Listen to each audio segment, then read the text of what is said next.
يابا البسطرمه على طريقه كاك رزقال الاصليه نفسها. تابعونا راح اسويها زين مضبوط درجه اولى. درجه اولى. شوفوها. قبل كم يوم اخذت بسطرمه من رزقار القصاب اللي في سوق القلعه في اربيل، والصراحه كانت بسطرمه رهيبه. طلبت من عنده نسوي الطريقه انا وياه سوا، وحتى نسجلها ونسوي لكم فيديو فشوفوه. عم يلبس الكفوف مالتك جاهزين؟ يلا بلش. يلا اخوي بلش. نطلع اللحم مال العجل الصافي يكون من الفخذ. هذا الشحم؟ الشحم مال ايه؟ مال الخروف. مال الخروف نعم. زين ليش ما تخلي ليه؟ والله ليه ما يصير. ليش ليه ما يصير؟ ما يصير بالبسطرمه؟ لا ما يصير بالبسطرمه لا. بس شحم مال الخروف. تمام. كم كيلو لحم كم كيلو شحم؟ 5 كيلو لحم، نص كيلو شحم. 5 كيلو لحم صافي ونص كيلو شحم مال غنم. نسويها شرايح حتى ندخلها على الماكينه مال الثرم.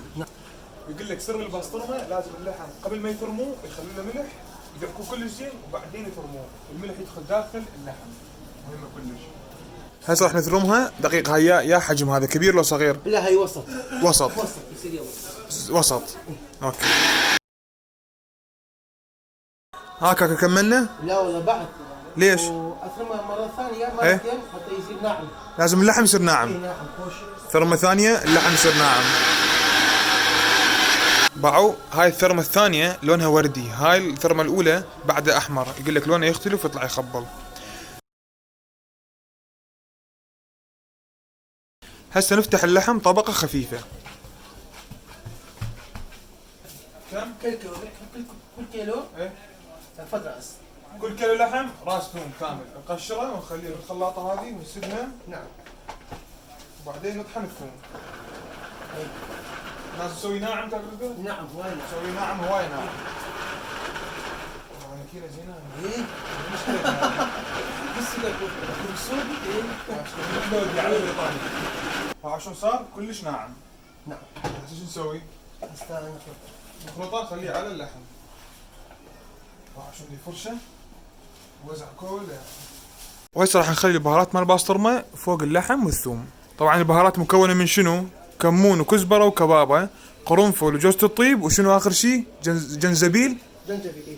وهسه راح نخبطها كلش زين. كاكا ندعكها زين يعني؟ ايه. لازم يجي خبط قوي. اي خبطوها قوي. يلا خبطوها. كاكا هذا شنو؟ هاي صندويل منبار صندويل. صندويل هذا يا مكان يجيبوا صندويل من الحوالي؟ من مجزرة. من المجزره؟ اي. ننظفها. اي. وبعدين نغسلها بالملح. ايه. بالليموندوزي. ايه. حتى لونه يصير ابيض وريحه ماله يصير خوش ما يبقى ونظيف. بقى يسوي طوبه ويدخلها شويه شويه بقى عشان تنزل. ايوه. هسه عندنا خيط. نعم اشدها بالخيط. ايه. خيط شوي يكون ايه قاطين نسويه. لا قاط واحد. قاط واحد. نعم. نسد من الطرفين. ها. اي بالطرفين. بقى اشيل شويه من اللحم يسوي فراغ. وهسه راح اشدها. شد البسطرمه كلش زين. ها شنو هاي بيدك؟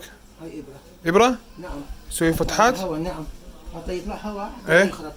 لازم هواء هاي يخرب نعم. مهمه هاي. ها. إيه؟ هاي بقى حركه جديده هاي انا ما اعرفها. في هاي هواء. ايه. لما كان بيه هواء ما يصير يابس. ايه. يبقى هيك وبعدين يخرب. تمام. فيسوي فتحات يطلع من عندها الهواء ويصير يابس ما يخرب. نسوي لها شويه مساج تدليك طلع كل الهواء. هسه شو راح نسوي؟ هسه خلاص نعلقها. ايه. فد يومين يصير يابس مثل هذولا. ايه. وبعدين حاضر الاكل. كم يوم؟ يومين؟ يومين كيفك والله. بعد ما يبقى اسبوع. اسبوع يصير؟ اكثر شيء اسبوع؟ ايه. ايه. كم دنيا بارد دنيا بارد. ايه. خليه قوايا اوكي. يومين 3 يوم 4 يوم حتيادي. خوش اذا الدنيا بارده يقول لك خلوها اكثر شيء اسبوع. ما عليها شيء لان البهارات. حتيادي شيء مثل هاي جو. حتيادي يومين كافي. يومين هاي مال البارحه. زين احنا شلون نعرف صارت بسطرمه جاهزه نقدر ناكلها؟ من اللون؟ اي لونها شوف يختلف. هاي صار يابس هسه جاهز. هذا جاهز هذا مو جاهز. لا. تمام. مو جاهز. من يصير هذا لونها يعني صارت جاهزه. اوكي تمام. يلا كاك رزقان كمل هذه انا اخذ البسطرمه مالي. ان شاء الله اروح اسوي بسطرمه ان شاء الله. يلا كاك رزقان الله يعافيك. لا مع السلامه. الله وياك. بعد ما جففناها جمدناها هسه حتى اشيل الصندويل مالتها اغسلها بالماء. هسه بس سكينه من الحافه نسوي بيها مثل الشق هالاتجاه ومن هالاتجاه. اوبس. باعوا شلون ينسحب بكل سهولة. انا احب اشيله ما احب اكله. جيد. سكينة مال منشار راح نقطعها شرايح هي وجامدة حتى ما تتفلش بقى عشان تطلع القطعة تخبل رهيبة. طاوة حارة نخلي عليها الباسطرمة بدون لا دهن ولا اي شي، هي تبدي تذوب الدهن مالتها وتتحمر تصير توب. حط البيض. الله دبل صفار هذه. خوش بدايات ما شاء الله.